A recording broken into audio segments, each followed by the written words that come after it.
안녕하세요. 임유정TV의 임유정입니다. 네, 반갑습니다. 자, 오늘은요, 의사 선생님들의 말하는 방법, 이 스피치 방법에 관한 이야기를 여러분과 함께 하려고 합니다. 요즘 의사 선생님들은요, 이 말도 잘해야 하는 것 같아요.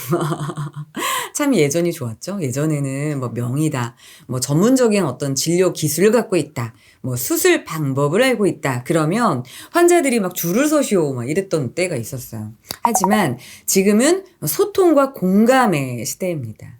제 아무리 정말 수술을 잘하는 의사 선생님이어도 여기에 플러스 소통하고 공감하는 그런 커뮤니케이션 능력을 갖고 있다면 훨씬 더 환자들의 마음도 편안하게 해주고 또 우리 환자들의 치료에도 도움이 되지 않을까라는 생각이 들어요. 여러분이 지금 만나고 있는 의사 선생님은 어떤 뭐 공감을 잘하는 의사 선생님 만나고 계신가요? 아니면 지금 이걸 보시는 의사 선생님들이라면 나는 환자와 어떤 공감 이런 걸 잘하고 있는지 이런 것들을 오늘 이 시간을 통해서 확인해 보시면 좋을 것 같습니다. 저는 예전에 저희 가족 중에 한 분이 좀 크게 아프셨던 적이 있어요. 그래서 그 CT라고 하죠. 이걸 가지고 병원을 좀 일일이 다니면서 어떤 병원에서 수술을 받아야 되나 이런 것들 좀 알아보는 그런 경험을 가졌었는데 어떤 한 의사 선생님에게 정말 큰 상처를 받았어요. 지금 이렇게 웃고 있지만 그때는 그 진료를 보고 나서 펑펑 울었던 기억이 나거든요. 사실 되게 좀 안 좋은 병이었고 사실 수 있으면 얼마나 사실 수 있을까요? 이렇게 물어봤는데 그 말이 끝나기도 전에 이렇게 제 말을 딱 자르고 귀찮은 듯 아까 말씀드렸잖아요. 몇 개월입니다. 뭐 이렇게 얘기를 하는. 그래서 저를 마치 좀 전에 한 말도 기억 못하는 바보라고 저를 이렇게 만들어버린 그 의사 선생님이 계셨어요. 근데 제가 그 CT를 갖고 다른 병원을 가봤거든요. 그래서 한참 이렇게 얘기를 하는데 저보고 진짜 대단하다고 이 정성이 있기 때문에 우리 가족의 병이 나을 것 같다라고 이제 말씀을 해주셨어요. 근데 그 짧은 문장인데 저한테는 정말 큰 위로가 됐거든요. 그래서 의사 선생님의 말 한마디가 정말 환자에게는 큰 정말 위로가 될 수 있겠구나라는 생각이 들었습니다. 자, 요즘에는요, 특히나 뭐 피부과라든지 뭐 성형외과, 한의사, 뭐 치과 이렇게 환자와의 대화, 설득이 중요한 과에 계신 선생님들은 뭐 상담을 잘하기 위해서 아니면 유튜브를 또 많이 하시잖아요. 그래서 유튜브를 잘하기 위해서 또 학회에 가서 프레젠테이션을 잘 하기 위해서 또 강의를 또 잘하기 위해서 이렇게 스피치 아카데미에 오시는 경우가 굉장히 많이 있습니다. 자, 오늘은 의사가 갖춰야 하는 스피치 기본 기법에 대한 이야기들을 좀 해보도록 하겠습니다. 의사 선생님들이 가져야 하는 스피치 기법 첫 번째, 목소리를 바꿔라. 자, 여기서의 목소리는요, 우리가 아나운서나 방송인처럼 정확한 발음과 발성, 이런 걸 가지라고 말씀을 드리는 게 아니에요. 사실 우리는 의료진이지 방송인은 아니잖아요. 하지만 목소리 안에 마음, 일명 자긍따라고 하는데요. 이 자긍따가 들어가 있는지 우리가 살펴봐야 합니다. 첫 번째 자신감, 긍정심, 따뜻함입니다. 우리는 의료진으로서 환자의 마음 안에 이 의사 선생님 정말 자신감이 있구나. 그리고 굉장히 긍정적이어서 나 이분하고 치료받으면 정말 내 마음까지 바뀔 것 같아. 그리고 너무 따뜻해서 나랑 되게 잘 통할 것 같아. 뭐 이런 느낌을 좀 줘야 한다라는 거죠. 근데 현실은 어떤 거예요? 남성 의사 선생님들, 남자 의사 선생님들은요, 저희가 이제 병원 컨설팅을 굉장히 많이 해요. 그래서 뭐 성형외과, 피부과, 치과, 안과에 계신 선생님들 이제 어떤 대화하는 거 이런 것들을 듣고 스크립트를 치고 그거를 바꿔주는 컨설팅을 많이 하는데 남자 선생님들은 나는 그냥 조용하고 부드러운 상담을 하고 싶다. 그래서 이렇게 말한다라고 생각하지만 그건 우리 의사 선생님들 생각입니다. 환자는요, 재미없고 지루없고 성의 없고 무뚝뚝하다고 생각을 합니다. 그래서 가급적 조용하고 작고 이 무감각한 일자 톤은 버리고요. 안녕하세요, 반갑습니다. 이렇게 목소리 안에 이 목소리의 선 말투를 리듬감을 만들어서 이 변조를 통해서 생동감 있게 말하는 것이 중요합니다. 자, 여자 선생님들은 어떨까요? 여자 선생님들은 남자 선생님들에 비해서 좀 부드러운 편이긴 맞는 것 같아요. 하지만 은근 아성, 어린아이처럼 말하는 경우가 굉장히 많이 있어요. 그래서 이렇게 상담을 하고 진료를 보고 있는데 갑자기 환자가 이런 이야기 하는 거죠. 근데 의사 선생님은 언제 오세요? 나 의사인데. 약간 말이 빠르고 톤이 높고 또 이렇게 목소리가 얇으면 우리가 이제 아성, 어린아이처럼 느껴질 때가 있습니다. 그래서 좀 톤을 좀 내리고 말의 선을 좀 느리게 만들고 말의 음성을 좀 두껍게 만들면 훨씬 더 그런 의사 선생님으로서의 신뢰감을 환자에게 보일 수 있습니다. 자, 의사 선생님들이 갖춰야 하는 스피치 기법 두 번째, 바로 공감을 해줘라 라는 겁니다. 공감. 나도 정말 공감하고 싶어요. 근데 잘 안 되는 걸 어떡합니까? 하면 됩니다. 하면 늘죠. 공감이라는 게 무엇일까요? 상대방의 마음에 이렇게 맞장구를 쳐주는 거예요. 그러니까 우리가 박수 치려고 하이파이브 딱 하려고 하면 누가 이렇게 들면 이렇게 딱 쳐주는 게 이제 공감이라고 생각을 하면 됩니다. 예를 들어서 환자가 이렇게 얘기해요.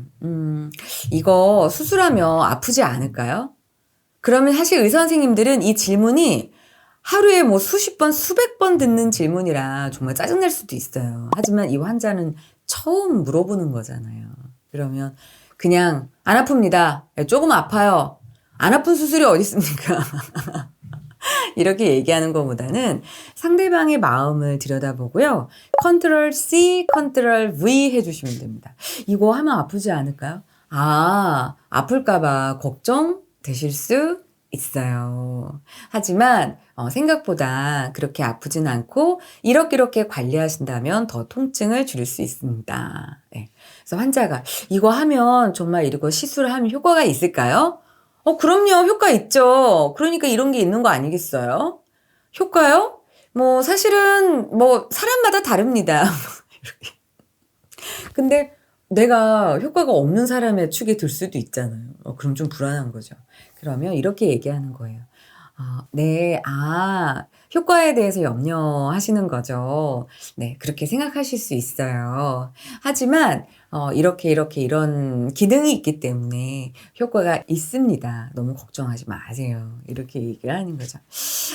제가 예전에 컨설팅 했던 의사 선생님이 한 관악기, 그러니까 뭐 클라리넷, 뭐 트럼펫 이런 걸 연주하는 직업을 가진 분하고 이렇게 상담을 하시던 때가 생각이 나요. 근데 이분은 이렇게 턱이랑 이 팔자에 보톡스를 맞으러 왔는데 혹시 그 관악기를 연주할 때 연주가 잘 안 되면 어떡하나 좀 계속 좀 두려워하셨어요. 근데 의사가 좀 짜증이 나는 거죠. 아니 보톡스야 뭐 일반적으로 하는 시술이고 그것 때문에 관악기 연주가 안 된다라는 게 사실은 말이 안 된다. 뭐 가능하다 막 이렇게 얘기하지만 이 환자는 그걸 믿지를 않는 거죠. 그러니까 이 의사 선생님이 이런 말을 해요. 부작용이 있긴 한데 그거는 만에 하나예요. 근데 저는 그 말을 듣는 순간 내가 만에 하나가 될 수도 있잖아요. 그럼 내가 지금까지 초, 중, 고, 대를 해서 클라리넷을 연주했는데 이걸 못하게 된다고? 이건 정말 뭐 내 생명이 끝나는 거와 같은 거잖아요. 그래서 이럴 경우에는 보톡스가 이러한 그 관악기 연주에 지장이 없는지 좀 구체적이고 과학적인 설명을 덧붙일 필요가 있죠. 그리고 정말 두려우실 수 있어요.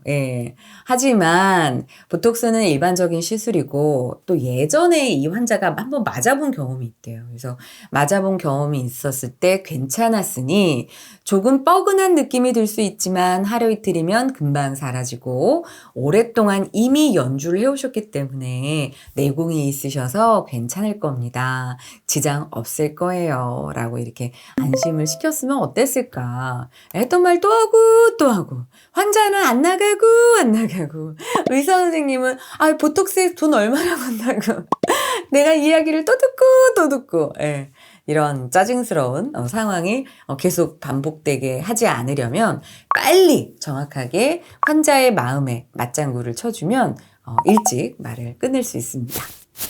자, 의사 선생님들의 스피치 기법 세 번째. 아무 말 대잔치는 이제 그만! 아니, 의사 선생님들이 굉장히 좀 논리적이고 이성적일 것 같잖아요. 아니, 근데 진료실에서는 그렇긴 해요. 근데 이제 유튜브를 하거나 인터뷰를 하거나 미디어에 나와서 강의하시거나 뭐 이렇게 하는 거 보면은 진짜 아무 말 대잔치를 막 하시는 경우가 많이 있더라고요. 그래서 오늘 그 아무 말 대잔치를 하지 않도록 예, 정말 필요한 말만 에센스 스피치 할 수 있는 방법을 알려드리겠습니다. 일단 여러분이 갖고 있는 전문 용어는 남발하지 않는 게 좋겠죠. 그래서 전문 용어를 이야기하고 싶을 경우에는요, 좀 덧붙여서 좀 풀어주는 그런 말들을 해주시면 좋고요. 그리고 뭐 수술이라든가 치료에 대한 이야기를 할 때는 좀 빗대서 비유적인 표현으로 여러분이 하시면 좋을 것 같습니다. 자, 그리고 여러분들이 꼭 하지 말아야 하는 게 이 문장을 너무 길게 해서 말을 하는 거예요. 한번 예를 들어볼까요? 여러분이 이제 인터뷰를 하는 거예요. 미디어랑. 그래서 뭐 종편이든 아니면 뭐 매스컴이든 뭐 이런 공중파든 나가서 이제 인터뷰를 하시는데 만약에 내가 정형외과 의사다. 무릎 관절염에 대한 수술을 얘기할 거다. 그러면 이렇게 질문을 했을 때 이렇게 얘기하는 분들이 있더라고요. 요즘 외부 활동이 많아지면서 무릎 관절염 때문에 고생하는 분들이 많이 계시는데 이런 경우는 수술을 고려해야 하는 경우와 그렇지 않은 경우로 나누고 만약 수술을 하게 되면 최소한의 절개로 이루어지는 채소절개법이 수술 뒤 경과와 미용 측면에서도 아주 효과적이어서 채소절개법을 추천해 드립니다. 여러분, 사람들 그렇게 똑똑하지 않아요. 방송하는 사람들은요, 사람들을 중학교 2학년 수준이라고 생각하고 이야기를 하거든요. 그냥 요즘에 외부 활동이 많아지고 있죠. 그래서 무릎을 많이 사용하게 되고 무릎 관절염 때문에 고생하는 분들이 많이 계세요. 이런 경우는 수술을 해야 하는 경우와 하지 않은 경우로 나누게 됩니다. 근데 너무 통증이 심하면 수술을 해야 되고요. 이때 15cm를 크게 절개하는 방법, 15에서 20cm가 아니라 요즘에는 5에서 10cm를 최소한의 절개로 이루어지는 최소절개법이 많이 시행되고 있습니다. 최소절개법은요, 수술한 다음에 경과도 좋고요. 절개하는 곳이 적기 때문에 미용 측면에서도 아주 효과적입니다. 이렇게 이야기를 하셔야죠.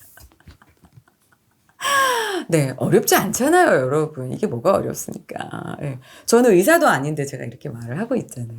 예, 그래서 문장을 좀 짧게 그냥 외부 활동이 많아진다. 무릎 관절 때문에 고생 많이 한다. 이렇게 해야지 뭐뭐해서 뭐뭐했지만 뭐뭐하게 되면 뭐뭐해지는 뭐뭐해서도 이렇게 이야기하면 사람들이 못 알아듣는다라고 하시면 되겠습니다.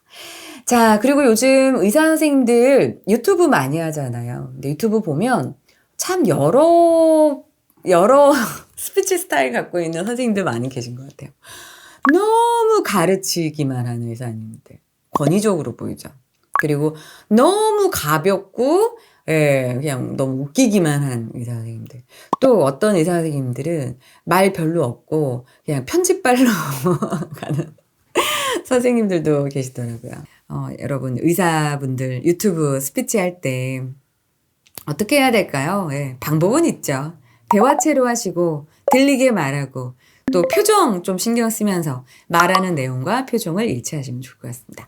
자, 오늘 의사 선생님들이 스피치 어떻게 해야 되는지에 대한 이야기를 좀 해봤습니다. 첫 번째 어떻게 하라고요?